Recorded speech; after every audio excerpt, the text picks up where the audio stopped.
pensé vous rendre service dans un certain sens en vous faisant partager une innovation, une démarche qui me paraît positive et qui pourrait servir à beaucoup de nos membres qui sont pris avec des problèmes de conflit, par exemple. On va en parler donc aujourd'hui avec Véronique Marquis, qui est la responsable gestionnaire de l'Institut, attendez, bougez pas, l'Institut de médiation et d'arbitrage du Québec. C'est des mots un peu compliqués, mais bonjour Madame Marquis, j'espère que vous allez bien. Bonjour, Monsieur Carrette. Merci Oui, pour l'invitation. ben, je vous en prie.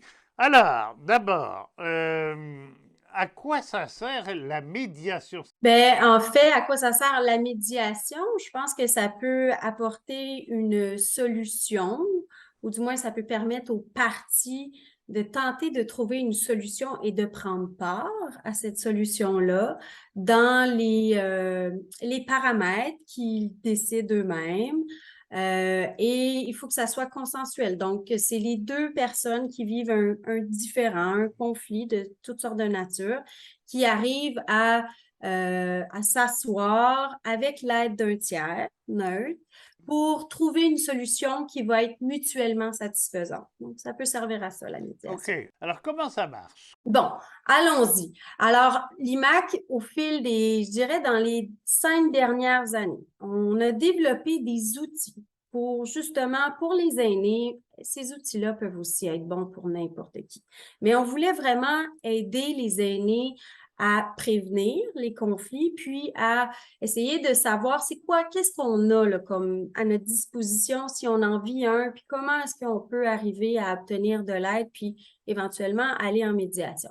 Donc, si vous vivez un conflit, vous pouvez vous rendre sur le site de l'IMAC et on a une section médiation pour les aînés. Et là, vous allez retrouver des outils, comme je disais, c'est-à-dire des capsules. C'est des capsules qui vont vous permettre de reconnaître, par exemple, euh, des signes que vous vivez un conflit, que vous êtes dans une situation où vous n'êtes pas bien, puis peut-être que vous n'avez pas encore, c'est pas clair pour vous là, que c'est un conflit, puis il faut l'adresser. D'abord, un conflit, c'est un état émotif. Ça se reconnaît à comment on se sent. On se sent pas bien. Vous avez des capsules sur la communication. La communication, ça implique qu'on s'exprime, qu'on dise à l'autre qu'est-ce qui est important pour nous, ce qu'on ressent, quels sont nos besoins. Le rôle de l'intervention d'un tiers neutre. Un intervenant de proximité.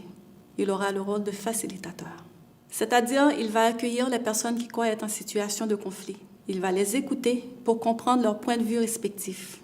Donc, on a des capsules qui abordent ces sujets-là, qui permettent d'un peu d'expliquer c'est quoi la médiation, c'est quoi ces processus-là de règlement des conflits qui sont pas ceux, normalement, qu'on connaît, qui sont peut-être plus judiciaires, et qui vont vous permettre de éventuellement avoir recours à la médiation. OK.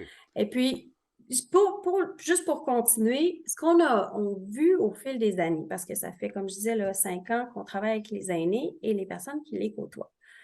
On avait bien vu que c'est pas simple d'aller en médiation. Les gens, souvent, OK, sont séduits par l'idée, ça a l'air bien, ça a l'air, il n'y a pas de désavantage là, à première vue, mais comment est-ce que j'ai recours à la médiation? Par où je prends ça? Où je trouve mon médiateur?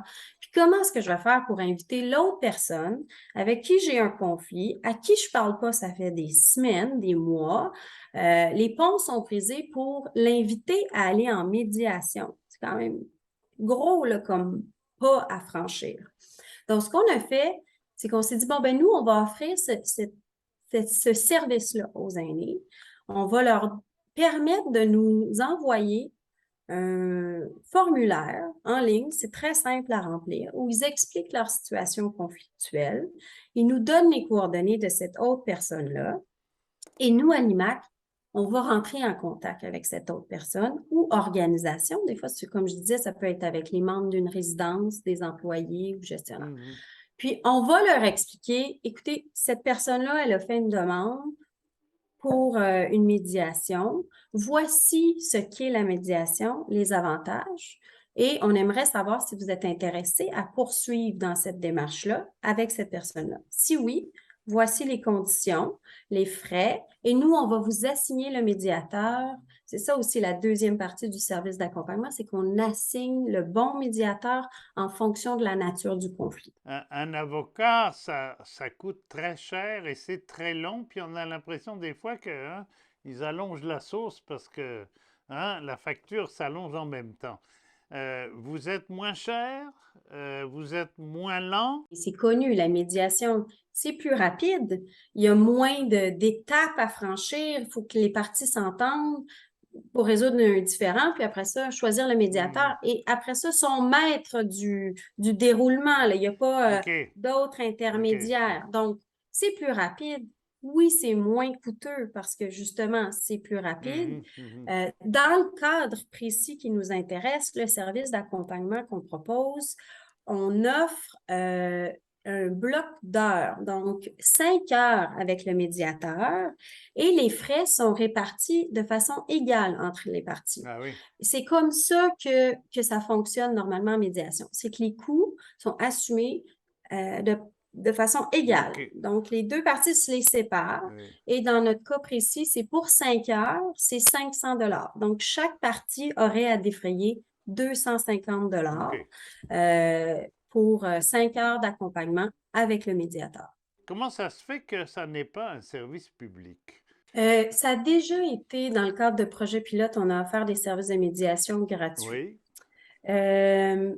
Maintenant, dans ce cadre-ci, vous savez, il y a beaucoup de travail qui est fait avec les différents ministères, notamment justice, santé, mais il y a d'autres ministères aussi avec lesquels on travaille pour arriver à les sensibiliser à l'importance d'avoir recours et de faire la promotion de ces PRD, là, les préventions, règlement des différends, les méthodes alternatives de règlement des différends. C'est un travail de longue haleine. Ça fait plus de 40 ans qu'on fait ça. On le fait plus que jamais, je dirais, depuis les dernières années. Mais c'est tout un changement de culture ça, aussi hein. qu'il faut C'est apporter. ça. C'est pas simple. C'est pas simple, mais on a certainement une très bonne écoute. Et on a justement des partenaires qui sont des ministères qui viennent puis qui veulent nous donner les moyens pour faire en sorte que ça soit plus connu, reconnu et accessible. Donc, il y a du travail qui est fait, mais il en reste encore beaucoup à OK. faire. Alors, j'allais vous poser une question de détail, mais qui est importante parce qu'elle est souvent rencontrée, cette situation où il y en a un qui n'est pas d'accord, juste pour faire la peau de l'autre ou pour faire traîner les choses, parce que comme ça, je serais vengé en quelque sorte. Est-ce que vous arrivez à débloquer des situations où il y a quelqu'un qui est très, très prêt à s'ouvrir, à discuter, et puis l'autre personne ou l'autre partie qui vraiment est butée? À ça, je dirais deux choses. On a essayé justement de développer des outils pour montrer aux gens c'est quoi les avantages liés à ce processus-là, OK? Ils n'ont rien à perdre. Les gens qui veulent aller en médiation, qui hésitent à aller en médiation, ça ne brime aucunement leurs droits après coup s'ils veulent s'adresser à un tribunal parce qu'ils n'ont pas été satisfaits de la médiation. OK. Donc, je pense que ça vaut la peine de donner cette chance-là. Et puis, si on voit en cours de route que ça ne nous satisfait pas, que ça ne correspond pas à ce qu'on cherchait, ben d'y mettre un terme. Mais pour ceux qui sont effectivement récalcitrants, après, s'ils ne souhaitent pas le régler en médiation, je ne suis pas sûre qu'ils vont souhaiter le régler autrement non plus. C'est ça. Malheureusement. Alors, écoutez, merci beaucoup, Madame Marquis. J'espère que ce service va être de plus en plus connu pour la satisfaction des retraités. Merci beaucoup et à très bientôt.